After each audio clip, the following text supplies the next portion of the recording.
Hi, and welcome to our LinkedIn Live broadcast on the release of the ISM Manufacturing PMI Report. I'm Dan Zeiger, Senior Writer and Editor for Inside Supply Management. That, of course, is Institute for Supply Management's member publication, and we're glad you've joined us as we break down the Manufacturing PMI for July. Hey, are you ready for some alliteration? New orders nudged up, production popped, employment expanded, and U.S. factory activity grew for a seventh consecutive month in July. That's the longest stretch since 29 in a row from 2020 to 22.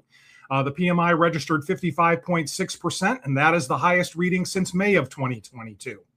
All five key indexes were in expansion, and if you're a student of the PMI, that's significant, because you know that one of them is the employment index, which was above 50% at 52.8% exactly for the first time in nearly 3 years in expansion. So it was data fireworks by any definition in July. But once again, there were a handful of comments that completely belied that, which we'll discuss. So there is a lot to talk about. Let's welcome Susan Spence.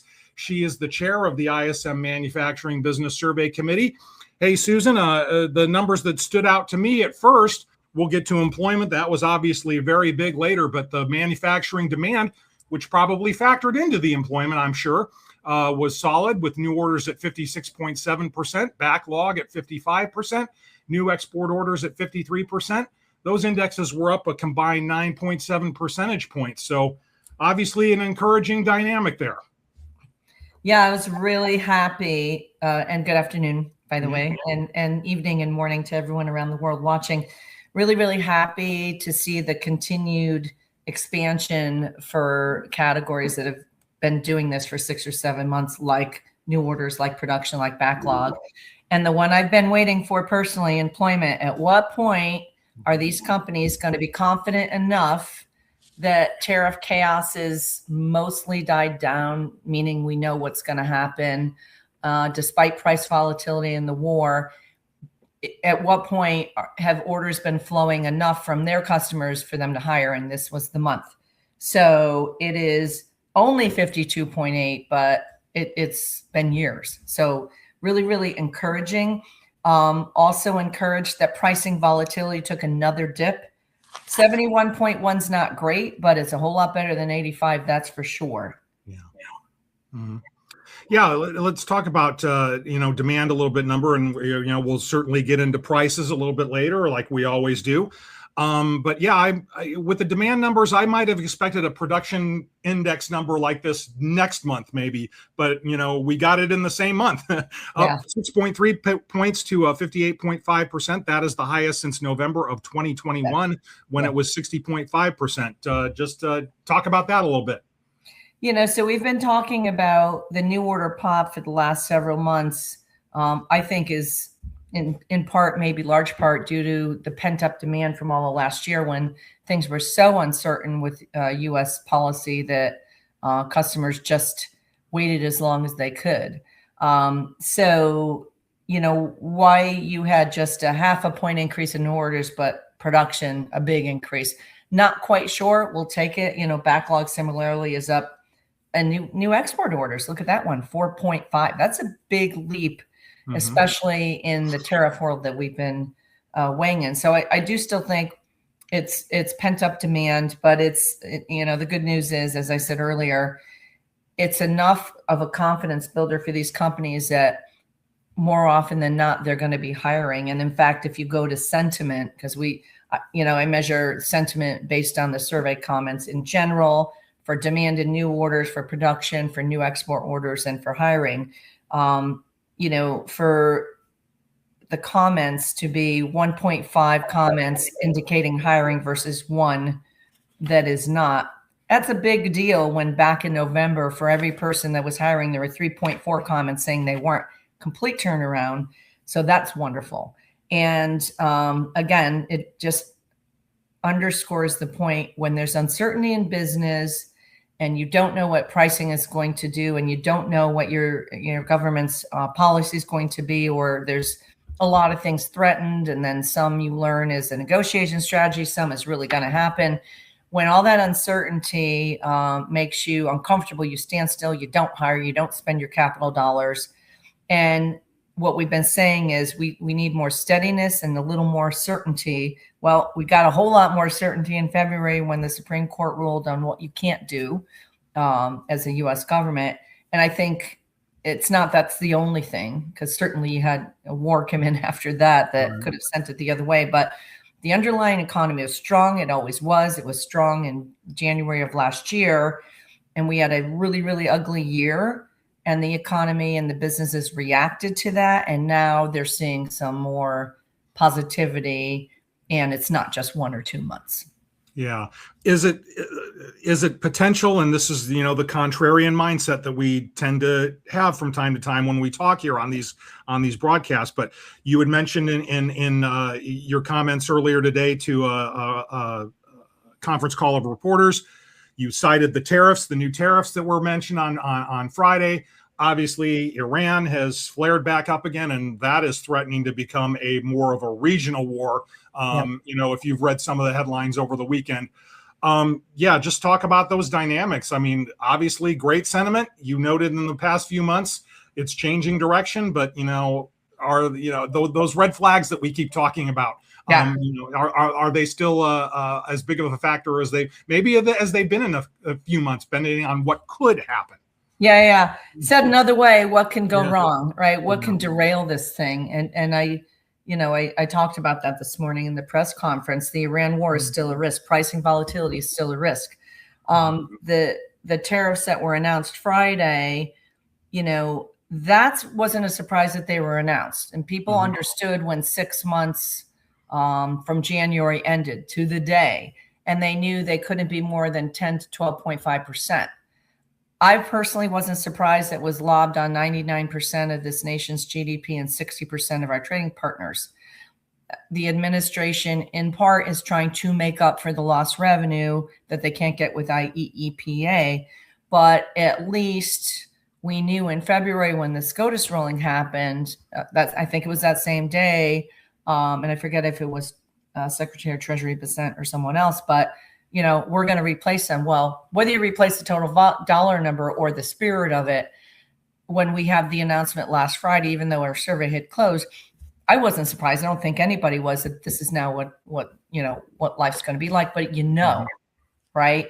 So last year really was about, the use of a tariff structure with IEEPA that had never been used in that way before. And some would say never intended for that. And then, things marching out to the highest court in the land and having that be the ruling body. So we're in a way different position. We do have, inflation going in the wrong direction, but pricing volatility, at least with our sub-index for manufacturing, is starting to die down a bit. I'll feel better when it's closer to 50 than it is closer to 80. And again, most importantly, the confidence of hiring people finally is starting. So there's always things that can derail, but we started with a very, very strong economy in January 25. It looks like it has withstood probably the most volatile period in our time as far as what our economic policy is going to be.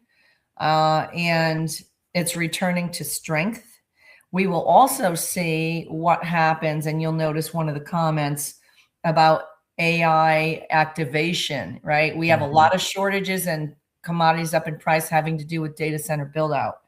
Some would say that the run up in the stock market is all Mag 7 and these tech guys. So what will happen when build out is truly complete and now activation? Will manufacturing and certainly service companies get this big productivity pop that AI is promised to bring? And then what will happen from there? Productivity is good. It depends on the job you're in, I suppose. So I see that as forward progress, as the internet was, and B2B and all those things when I was a much younger person. And so I'll assume the same about that. A war certainly is harmful in so many ways. Long term, the effects are relatively short term rather than long term, right? One could argue that the chaos impact from tariffs relatively short term, meaning, but there was a whole year, and frankly, I still do worry in the back of my mind about what are what are our friends in other countries doing if they're purchasing professionals and saying, I'm never going to be in that situation again with the US, because you never know who's going to do what. People have time to resource, they're going to go do it if they have a choice. Yeah. Yeah. Well, you had mentioned the AI buildup, and we'll get back to the data in a moment, but let's just camp there for a moment, because I saw in some of the coverages this morning that was really citing that as a big reason for some of the numbers that we're seeing. One story even speculated that, because of that, it's kind of mitigating some of the impact of the tariffs and some of the other impacts of the war. Is that kind of something you subscribe to, or do you think that there's some merit to that? Depending on the industry, certainly. Yeah. Mm-hmm. Certainly do. Last August, July or August, we had computer and electronics sector, I think at the time, was the only one in expansion. And at first blush, it was like, why them? And then it's like, well, hold on, what have I been reading about? Mm-hmm. What is in all the news? And then, even back then, is it hype? Is it a bubble? Right? And as we get closer to activation, I think the answer is it's not a bubble, it's not hype, but it's going to be implemented in sectors in different ways, right? So if we didn't have that, perhaps we would be in a whole lot more trouble, right? Mm-hmm. We'll see, but I'd rather see a bubble that's not a bubble, it's real, that it's something that should benefit most businesses, right? And certainly the worry for some folks in some sectors is, am I going to be out of a job because AI is going to take my job? Well, it depends on your job, and then really you want to be thinking about your upskilling and, okay, can you be the person that works with the AI agents and the agentic AI? I'm no expert by any means. I am encouraged to see from our December semi-forecast to the most recent one, a lot of movement in manufacturing with actually doing something with it versus just thinking about it. That's good. Yeah. Well, yeah, that'll be definitely something to watch in the coming months, and definitely after the build out is, complete, or at least evaluated that way. But yeah, let's get back into the data. I noticed the gremlins, the social media gremlins that run ISM's Twitter account, got to use the fire emoji this morning, which was really clever, talking about a lot of the demand numbers, which were really good. And obviously the employment index, which you told reporters earlier today was the story of the month, 52.8% in July. It had contracted for not just 33 consecutive months, but 41 of the last 42. Okay. And is maybe more importantly, panelists' comment sentiment on hiring versus reducing staff was 1.5 to 1. So that's a good direction. Do the demand numbers suggest that this could be lasting? They do. They do. Demand isn't just 3 months. You didn't see people changing their mind about people, meaning companies, changing their sentiment about hiring when new orders was in their first, second, third, or even fourth month of expansion. But if you look at, those indicators, right? 7 months, new orders, expansion, production, 9, backlog, 7. It took a while, and I think that was smart and right for companies to hold off, because it is very expensive to hire and train. And if you then have to get rid of a workforce because it was a bubble or a spike in your new orders, that's very expensive, and it's devastating to the employees, of course, as well as the ones that are left that have to pick up the slack. So I can see it continuing as long as the order starts flowing. I think the orders keep flowing as long as there's demand to the U.S. companies. I think that happens as long as we have a reasonable tariff policy, and maybe 10% in the end is reasonable, but 70% was not, especially if it was, this is what we're going to do. Nope, we're not. Yes, we are. Again, the whiplash was just really, really harmful. So I'm encouraged it will continue. And, for me, I guess the next big thing I'm going to be looking for, besides if this war continues, further impact and maybe more lasting, but, if truly the data center build out is done and we're at activation, as one of our survey panelists indicated, at least in their industry, then what happens when the Mag 7 isn't maybe the thing driving so much, or maybe they'll continue. Maybe they'll continue to do that. But will all other sectors, or most of other sectors, or at least the ones making up most of manufacturing GDP, continue to expand? Yeah. We'll get to a comment of the month, and it was a doozy. But let's talk about one more data point first. The prices index, it cooled a little bit further, down to 1.9 percentage points to 71.1%. Things cited in the comments like computer parts and transportation and shipping remain inflationary. And we talked about the tariffs that were announced last week. Talk about the status here, and could this kind of tick up tick up again based on some of the recent developments? Well, if I look at the commodities up in price, and this is just, Sue, back of the envelope.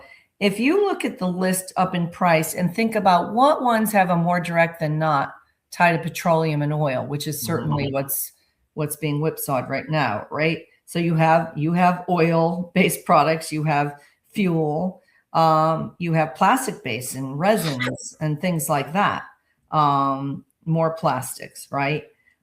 If those were to drop off the list because oil has settled back down and permanently, not just because this week maybe we have a deal, then I would see that index coming down more. If you further say that the data center build out is driving shortages and price increases for things like memory, electronic and electrical components, then and ocean freight is one that I would say is affected by both the war and data center build out, depending on where the stuff's coming from. Then you're kind of left with mostly metals, aluminum, steel, copper comes on and goes off, right? You're left with mostly that. And if you look at aluminum's been on the list for almost 3 years, right? And oh, by the way, I believe that's one of the tariff commodities. So if war really does go away, and if data center build out is largely done and there's not that competition for those products anymore, then you're down to a much smaller list of commodities up in price.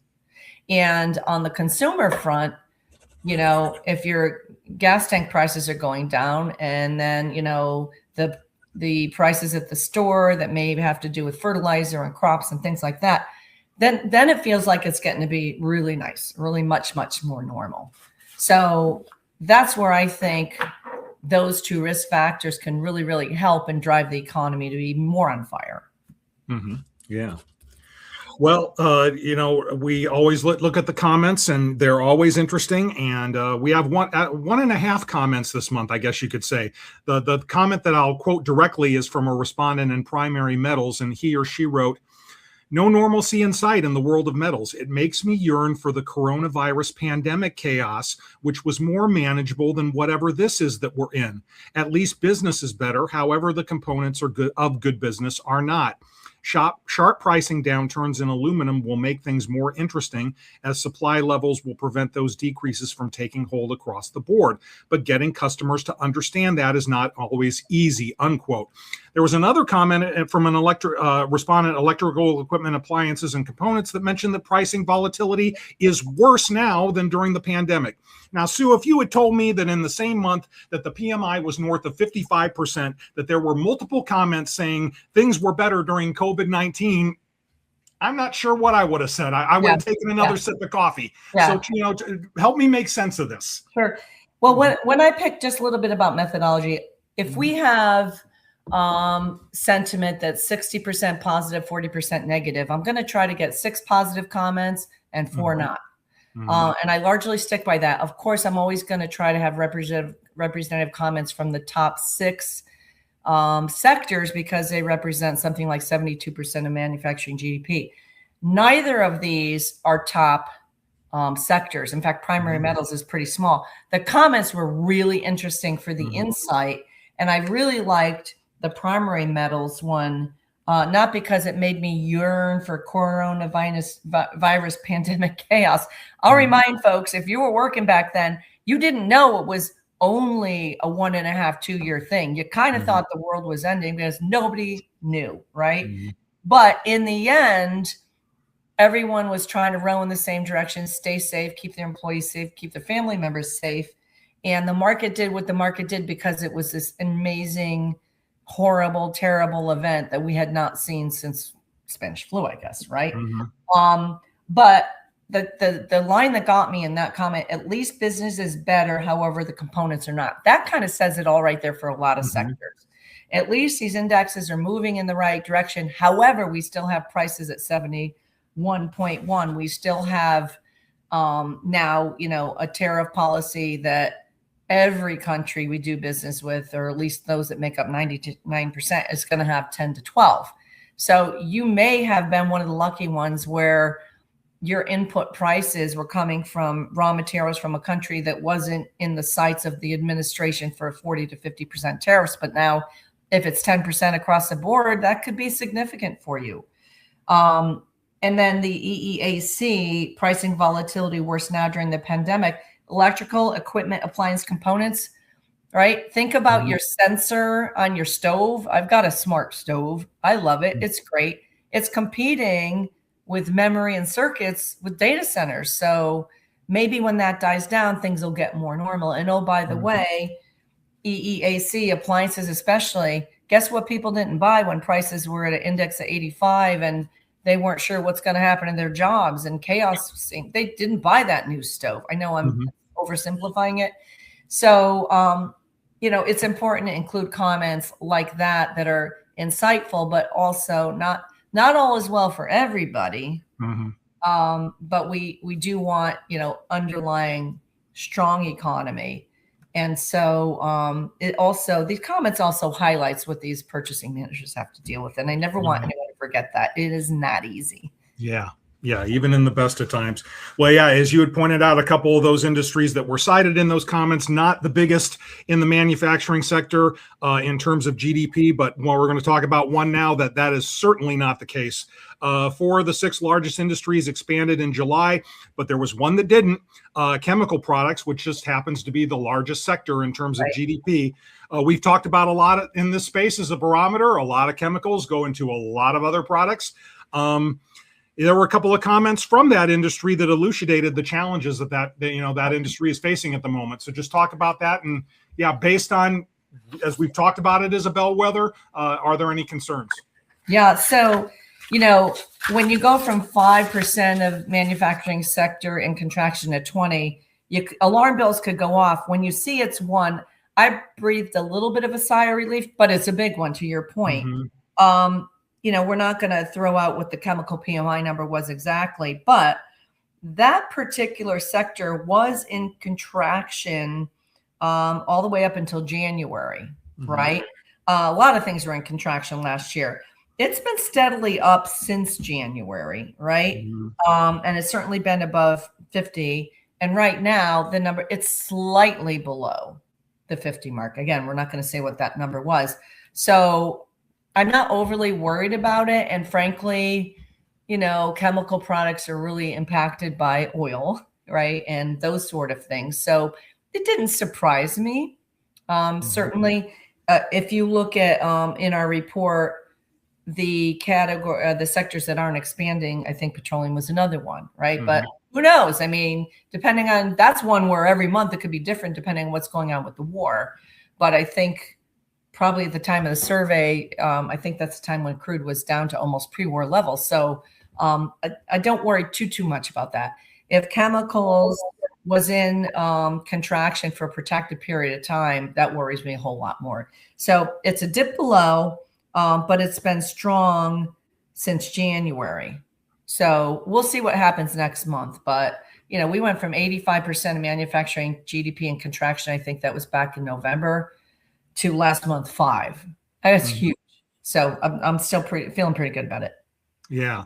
Before we do the big picture, then that question that I like to ask you about, what CEOs and procurement organizations should be doing, real quickly. I mean, we had talked about the comments, and you emphasized this in one of your calls earlier today. Sentiment, pretty much across the board, whether you're talking about general sentiment or the employment comments or the demand comments.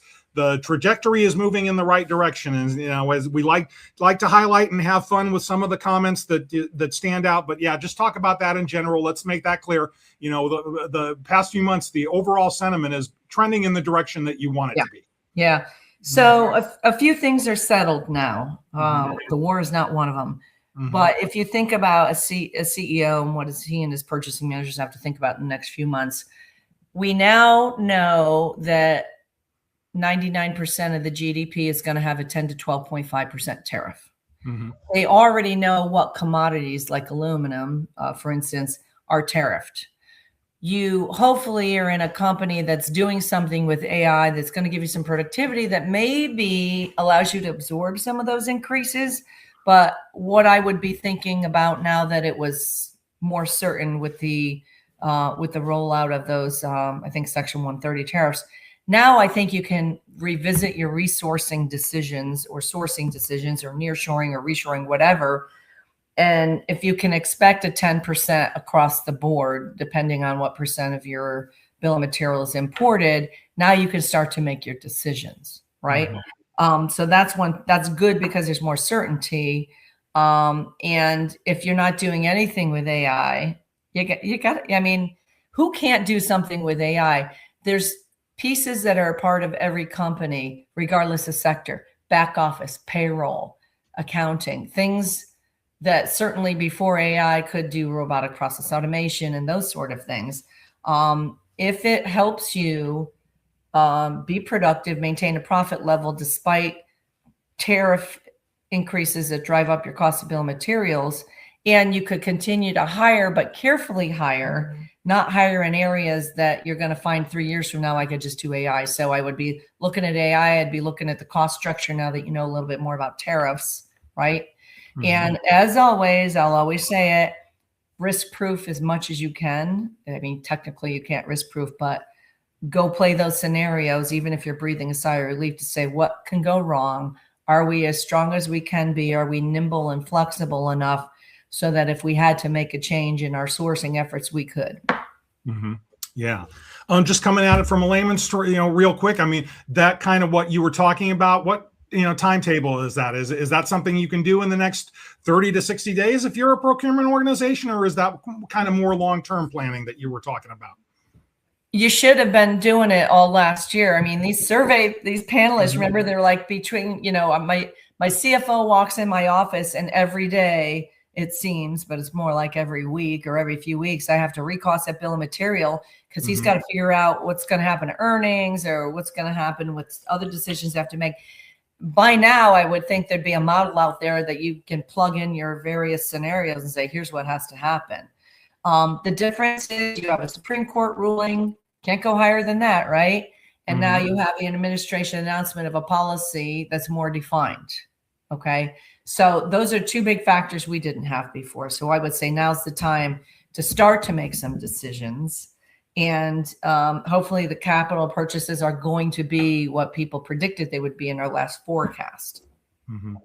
Well, yeah, and one of the benefit for procurement organizations within the next 30 days is that in a month, we'll have another ISM Manufacturing PMI report, and we can get together and discuss the takeaways and insights from that. So yeah, already looking forward to that next month. Great. Thanks a lot, Sue. Appreciate the time.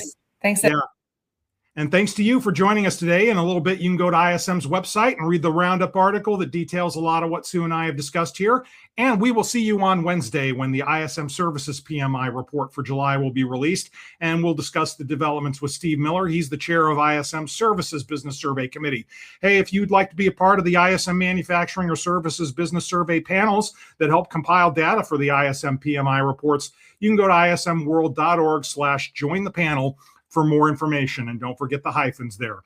Hey, for Sue Spence and for our fine people behind the scenes, they are Christina Cahill and Jennifer Stevens. My name is Dan Zeiger, and we'll see you on Wednesday.